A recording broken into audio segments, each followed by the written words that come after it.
Hi there, welcome back to my channel Code Canvas, where we explore the extraordinary in the ordinary. Before we dive into today's video, don't forget to hit the like button and subscribe for more content like this. Let's get started. In this video, we are going to discuss one CSS3 property, gap. The gap property sets the gaps between rows and columns. So this property applies to multi-column, flex, and grid containers. Grid, flex, and multi-column layout. So how this property written in CSS? So this is our class, for example, and in class, how you can use gap 20 pixel. Okay. So when you use gap 20 pixel, it is equivalent to row gap, that is 20 pixel, and column gap as 20 pixel. Okay, so when you use display property value as flex or grid, you can use this gap CSS property. So let's go to the example. Before that, let me show you one diagram. So this is the best example of how this gap CSS property works. We have this grid layout with 2 rows and 3 columns. If you want to increase the space between 2 rows, you can use row hyphen gap or simply gap. And if you want to set the space between 2 columns, you can use column hyphen gap or the gap shorten property as well. Okay. So before moving out, let's go to our HTML and try to create a simple layout, a simple grid layout. Okay, for that, what we can do in div, this is our container. So we are not using container because we have this container class, the library class already with us. So instead of container, we can add container new, and in container new we should have one class item. So this is 1 2 3 4 5 6. So we have six total number of 6 boxes within this div. So in HTML, what we can do, first of all, we can use display grid. Okay, with display grid, you have to add the width. That's add width at as 100%, and max width also you can choose to 80%. For example, we can increase or decrease later on. With this, we can add padding. Let's add padding 0.5 rem, okay, a minor padding, and margin 0 auto. That will make it align center, and box sizing border box. Okay, so this is a container CSS. Now there is nothing here because we haven't add item class yet. So in item, we can add background color. So for background color, let's add some color, not white. Let me add some odd color here. Okay, so let me add this color. Okay. Okay, this is our background color. And with background color, what we can add, let's add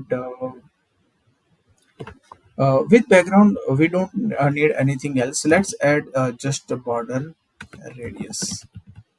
Let's add 15 pixel. Okay, so now this is item and border radius. Okay, display grid, container new, and this is out of this container. Yeah, this looks fine. Now reload and see how this layout is there. Into this section we have this. Okay, now we don't have height for this, right? So instead of adding height, what we can do, we can set the values of this container. Okay, so with display grid, what you can do, grid hyphen auto hyphen rows. Here let's give 12 rem as value. Okay, now we have this. So this is basically the property for grid. So when you have rows, you can specify the size of the row using grid auto rows. Okay, so 12 rem. So right now there is no gap. Okay, for this item there is no gap, right? And we have this padding 0 0.5 rem, but it is applying out of this particular container, right? So there is nothing between this item. In the css we don't have any spacing here, right? So to add the spacing between these rows and columns, so right now we have multiple columns. To fix this, what we can do, multiple rows not columns. To fix this, what we can do, we can simply add one css grid hyphen template hyphen columns. To specify the columns, we can repeat three total number of columns, and the value should be 1 fr. Now we should have total number of 3 columns and 2 rows, right? Because we have this total number of 6 div here. Okay, so let's go and add gap. So in the gap, we can apply either a value of pixel or a value of percentage. So here let's give 1 rem and see how it looks. Yep, it looks nice, right? So this is the 1 rem, and when you say 1 rem, the row gap is 1 rem and column gap is also 1 rem. What you can do here, you can specify another value as well, and it will change the spacing between these columns. So now we have row gap as 1 rem and column gap as 2 rem, right? So distance between two rows is 1 rem and columns is 2 rem. So it was for example, right? Let's make it unique. So 1 rem is fine, right? This looks good. So if you change it to 0 0.5, it will decrease the space. You can also make it 2 or 3, whatever suits you, right? So this is a very simple and easy to understand example how this gap css property works. So this gap css property accepts single value as well as two values, right? As we already said. Okay, also you can use the percentage value. So you can use 20% as well. So it is obviously not good, but yeah, you can use percentage value as well. You can also use initial, inherit and unset to remove the current gap from this element. Okay, let's go and look for few more examples. So I found a very good example of this. So now we have this display flex, right? This is our so this is container, this is container, right? And the container is still grid, right? Display grid. So now this is the value applied as a percentage, and when you increase this value, as you can see, this row, so this row is going out of this container. So for percentage, it is basically you can say the overflowing of that container. And when you change it to pixel value, right, it is not overflowing, it is changing the height of that container as well.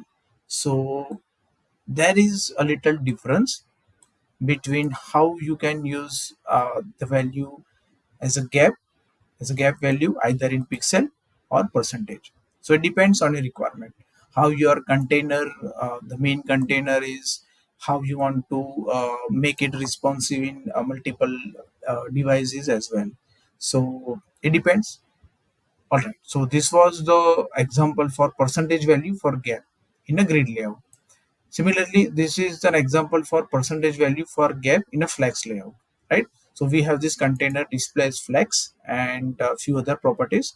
And with this flex, you see this, we have this row gap as 0%. Okay, so now this is a very basic example. When you increase this gap value, nothing happens because it is given as 0 percentage, right? And when you make it as pixel and try to increase, you see this value is getting updated, and the container width height is also increases, right? So this was the same example using display flex, right? Flex direction and other few properties are related to this flex layout. The next example is the gap in multi-column layout. So we have this multi-column layout. As you can see, we have this container with uh, paragraph and image, right? Another paragraph and image. So we have this multi-column layout, and this is not a flex layout or a grid layout, but multi-column layout.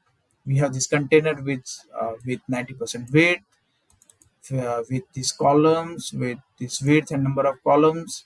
Here we have this column gap as 3 rem. Let's make it to 2, so you can see the distance updates, right? The distance or the gap between two columns getting updated, right? So this is the example of gap property in multi-column layout. All right. And when you talk about the browser support, as of today, this property is supported by almost all the latest browsers, and definitely we are looking into IE because I is not in use for now. Okay, so I hope this video is useful to you to understand how this CSS gap CSS property works. All right. Before you leave, please subscribe my channel if you are watching this video first time on my channel. And thanks for watching. If you enjoyed this video, don't forget to like, share, and subscribe for more content. Stay tuned for my next video and hit the bell icon to get notified. Leave a comment down below to let me know what you would like to see next. See you in the next video. Bye.